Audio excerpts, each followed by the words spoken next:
बिस्मिल्लाहिर्रहमानिर्रहीम। अस्सलाम वालेकुम। उम्मीद है आप सब खैरियत से होंगे। आज मैं आपके साथ MTH 202 की असाइनमेंट 1 का सलूशन शेयर करूंगी और ये बात लाजमी कहूँगी कि अपने क्विज़ असाइनमेंट GDBs को खुद सॉल्व करें। पहले उसकी प्रैक्टिस करें और फिर खुद करें, किसी से पेड ना करवाएं। क्योंकि अभी रिसेंटली मैं किसी स्टूडेंट का क्विज़ कर रही थी तो उसमें 10 क्वेश्चन होते हैं ना, तो जो 8 क्वेश्चंस थे वो रेफरेंस बुक से आए हुए थे, मीन्स बाहर से आए हुए थे, और सिर्फ 2 MCQs ही हैंडआउट्स में से आए हुए थे। बहुत मेहनत की ज़रूरत है क्योंकि रूल्स बहुत स्ट्रिक्ट हो गए हैं। इसकी लास्ट डेट 2 दिसंबर तक है। आप इसे क्योंकि एक्सटेंड डेट मिल जाती है तो आप इसे 3 दिसंबर तक सबमिट करा सकते हैं। ये आपके असाइनमेंट 1 से 10 लेक्चर के दरमियान आई हुई है।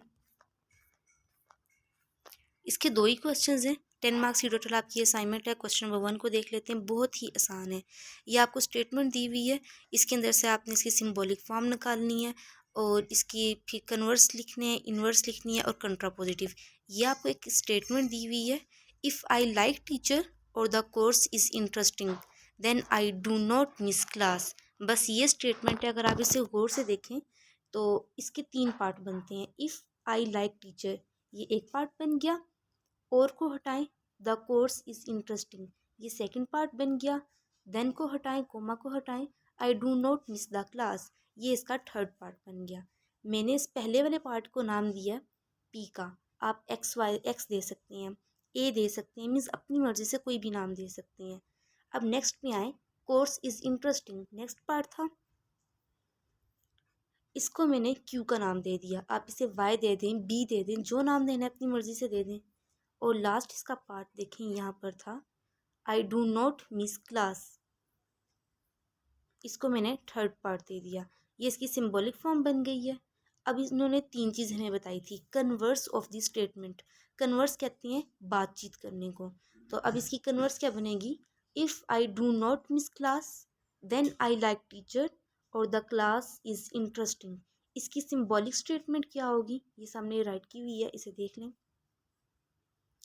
इसकी अब जो सेकंड पार्ट था, इसी क्वेश्चन में उन्होंने कहा था कि इसकी इनवर्स स्टेटमेंट भी निकालनी है।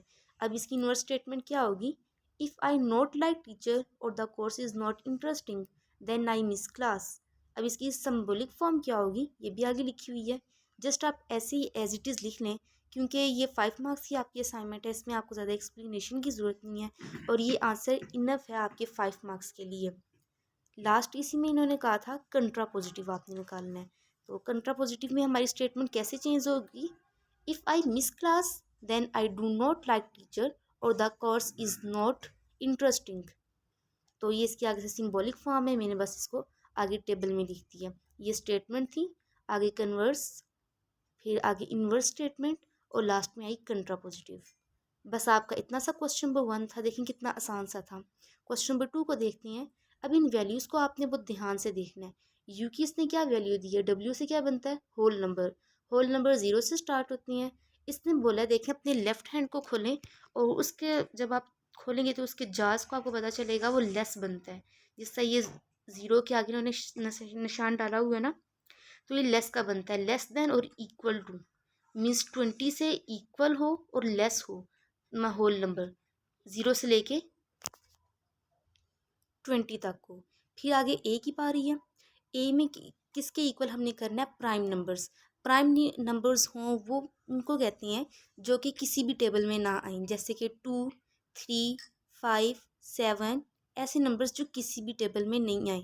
तो ये आपने लेस देन 20 यानी 19 तक ये बनेंगे। फिर है बी की वैल्यू। बी की वैल्यू आपने लेस देन 15 रखनी है, यानी नेचुरल नंबर्स हों। आपको पता है नेचुरल नंबर्स 1 से स्टार्ट होती हैं।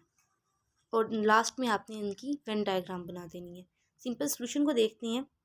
आपने ये ऐसे वैल्यूज़ को पहले लिख देना है जैसे मैंने लिखा हुआ है, और आपने कंप्यूट क्या करना है, निकालना क्या है कि ए का कॉम्प्लीमेंट माइनस बी।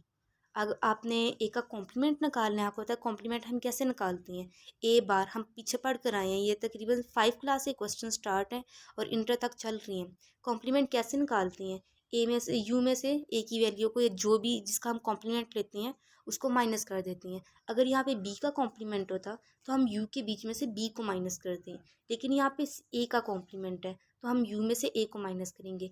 सिंपल, ये ऊपर से हमने यू की वैल्यू उठाई और यहाँ बीच में से ए की वैल्यू को माइनस कर दिया। अब माइनस कैसे करेंगे कि पहले यू की वैल्यू लिखेंगे, बाद में ए की वैल्यू लिखेंगे। जो वैल्यूज़, जो नंबर्स ए की वैल्यू में नहीं होंगे, हम वो उठा के नीचे लिख देंगे।